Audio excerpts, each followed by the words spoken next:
ورحمة الله وبركاته. الحمد لله والصلاة والسلام على أشرف المرسلين وعلى آله وصحبه أجمعين. അല്ലാഹു സുബ്ഹാനഹു വ തആല നമ്മുടെ വിശ്വാസം കബൂലാക്കി അനുഗ്രഹിക്കുമാറാകട്ടെ. നമ്മുടെ ജീവിതത്തിൽ അല്ലാഹു ഖൈറും ബറക്കത്തും നൽകി അനുഗ്രഹിക്കുമാറാകട്ടെ. നമ്മുടെയും നമ്മുടെ കുടുംബാദികളുടെയും നമ്മുടെ ദുആ കൊണ്ട് വസിയത്ത് ചെയ്തവരുടെയും എല്ലാ രോഗങ്ങളും പ്രയാസങ്ങളും അല്ലാഹു തആല മാറ്റി ജീവിതത്തിൽ സന്തോഷം നൽകി അനുഗ്രഹിക്കുമാറാകട്ടെ. അതരവായി നബിയുനാ റസൂലുള്ളാഹി സ്വല്ലല്ലാഹു അലൈഹി വസല്ലം തങ്ങൾ പഠിപ്പിക്കുന്നു, അൽ ഹയാഉ ശുഅബത്തുൻ മിനൽ ഈമാൻ. ലജ്ജ എന്ന് പറയുന്നത് ഈമാനിന്റെ ശാഖയിൽപ്പെട്ട ഒരു ശാഖയാണ്. ലജ്ജ എന്ന് പറയുന്നത് എന്ത് സാധന പറയാൻ പറ്റില്ല. ലജ്ജ എന്ന് പറഞ്ഞ നിർവചനം പറയാം. ലജ്ജ എന്ന് പറഞ്ഞാൽ പറയാൻ പറ്റത്തില്ല. ലജ്ജ എന്ന് പറഞ്ഞാൽ എന്താ? അപ്പൊ നമുക്ക് ആരാണ് മുമ്പ് ജംഗ്ഷനിലേക്ക് ഒരുപാട് ആൾക്കാർ കൂടി നിൽക്കുക, ഷർട്ട് ഊരിയിട്ടാണ് നിൽക്കുകയാണ്. 10,000 പേരാണ് നിൽക്കുക. അതിനിടയിൽ ഷർട്ട് ഊരിയിട്ടാണ് നിൽക്കണം എന്ന് പറഞ്ഞാൽ നമ്മുടെ മനസ്സിൽ എന്തോ ഒന്ന് തോന്നും, അല്ലെ? അത് പറ്റത്തില്ല. അതായത് ഒരു മനുഷ്യനെ നന്മയിലേക്ക് പ്രേരിപ്പിക്കുകയും തിന്മയിൽ നിന്ന് തടഞ്ഞു നിർത്തുകയും ചെയ്യുന്ന ഒരു കവചമാണ് ലജ്ജ എന്ന് പറയുന്നത്. ഈ ലജ്ജ അത് നമ്മൾ സാധാരണ നാടഭാഷയിൽ നാണം എന്ന് പറയാറുണ്ട്. ഇവിടെയൊക്കെ പറയുന്നത് എനിക്കറിയത്തില്ല. നാണം. ലജ്ജ എന്ന് പറയുന്നത് എന്താണ്? നാടഭാഷയിൽ പറഞ്ഞാൽ നാണം. അത് ഇസ്ലാമികപരമായി ഈമാനിന്റെ ഭാഗമാണ്. അൽ ഹയാഉ ശുഅബത്തുൻ മിനൽ ഈമാൻ. ലജ്ജ എന്ന് പറയുന്നത് ഈമാനിന്റെ ശാഖയിൽപ്പെട്ട ഒരു ശാഖയാണെന്ന് ആദരവായി നബിയുനാ റസൂലുള്ളാഹി സ്വല്ലല്ലാഹു അലൈഹി വസല്ലം ഒരു സന്ദർഭത്തിൽ റസൂലുള്ളാഹി സ്വല്ലല്ലാഹു അലൈഹി വസല്ലം തങ്ങൾ ഒരു അൻസ്വാരിയായ സ്വഹാബിയുടെ അടുക്കൽ നടന്നു പോവുകയാണ്. അപ്പൊ ആ സ്വഹാബി തന്റെ മറ്റൊരു സഹോദരനെ, അമിതമായി ലജ്ജയുള്ള മറ്റൊരു സഹോദരനെ ഉപദേശിച്ചത്,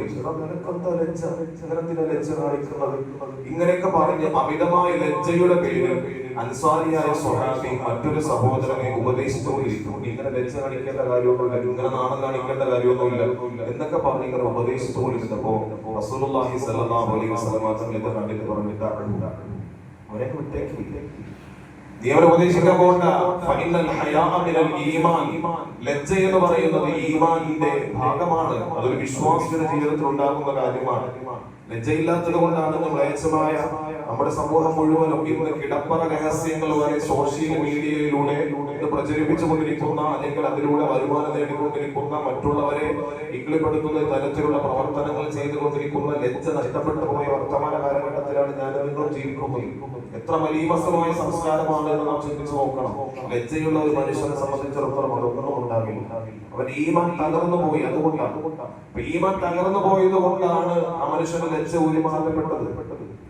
ലജ്ജയുള്ള ഒരു മനുഷ്യനെ സംബന്ധിച്ചിടത്തോളം, അപ്പോൾ ലജ്ജ എന്ന് പറയുന്നത് ഈമാനിന്റെ ഭാഗമാണ്. ലജ്ജയുള്ള ഒരു മനുഷ്യനെ സംബന്ധിച്ച് ലജ്ജ നമുക്ക് 3 തരത്തിൽ നമുക്ക് നിർവചിക്കാൻ കിതാബുകളിലൂടെ. ഒന്ന്, അള്ളാഹുമായുള്ള ലജ്ജ. അള്ളാഹുമായുള്ള ലജ്ജ എന്ന് പറഞ്ഞാൽ നാം രഹസ്യമായിരിക്കുന്ന സന്ദർഭത്തിൽ പോലും എന്റെ സൃഷ്ടാവ് എന്നെ കാണുന്നുണ്ട്, അതുകൊണ്ട് തന്നെ മോശമായ പ്രവർത്തനമൊന്നും, അവനിഷ്ടമില്ലാത്ത പ്രവർത്തനമൊന്നും എനിക്ക് ചെയ്യാൻ പാടില്ല എന്നുള്ള മനസ്സിന്റെ ഒരു തീരുമാനം. അത് സൃഷ്ടാവിനോടുള്ള ലജ്ജയാണ്. മറ്റൊന്ന് ജനങ്ങളോടുള്ള ലജ്ജയാണ്. ജനങ്ങളോടുള്ള ലജ്ജ എന്ന് പറഞ്ഞാൽ നമുക്കറിയാം, പൊതുസമൂഹത്തിന്റെ ഇടയിൽ നാം കാണിക്കാൻ പാടില്ലാത്ത പ്രവർത്തനങ്ങൾ, വിവസ്ത്രനായിട്ട് റോഡിൽ നിൽക്കുക, അല്ലെങ്കിൽ മറ്റേതെങ്കിലും മ്ലേച്ഛമായ പ്രവർത്തനങ്ങൾ, നമ്മുടെ ഇടങ്ങളുമായി നാം ചെയ്യേണ്ട കാര്യങ്ങളൊക്കെ, അല്ലെങ്കിൽ കിടപ്പുറയിൽ ചെയ്യേണ്ട കാര്യങ്ങളൊക്കെ പരസ്യമായി ചെയ്യുക. ഇത് പൊതുസമൂഹത്തിനിടയിൽ പാലിക്കേണ്ട പ്രധാനപ്പെട്ട കാര്യമാണ്. ഇങ്ങനെ അതിന്റെ സംസ്കാരം. ഇപ്പൊ ലജ്ജ എന്ന് പറയുന്നത് നമ്മുടെ സംസ്കാരത്തിന്റെ മജ്ജ എന്ന് കൂടി നാം വിശേഷിപ്പിക്കേണ്ടതുണ്ട്. ഇപ്പൊ ജനങ്ങളുമായുള്ള, പൊതുസമൂഹവുമായുള്ള ഒരു ലജ്ജയുണ്ട്. അതുപോലെ തന്നെ സ്വന്തം ശരീരത്തിലുള്ള ലജ്ജയുണ്ട്.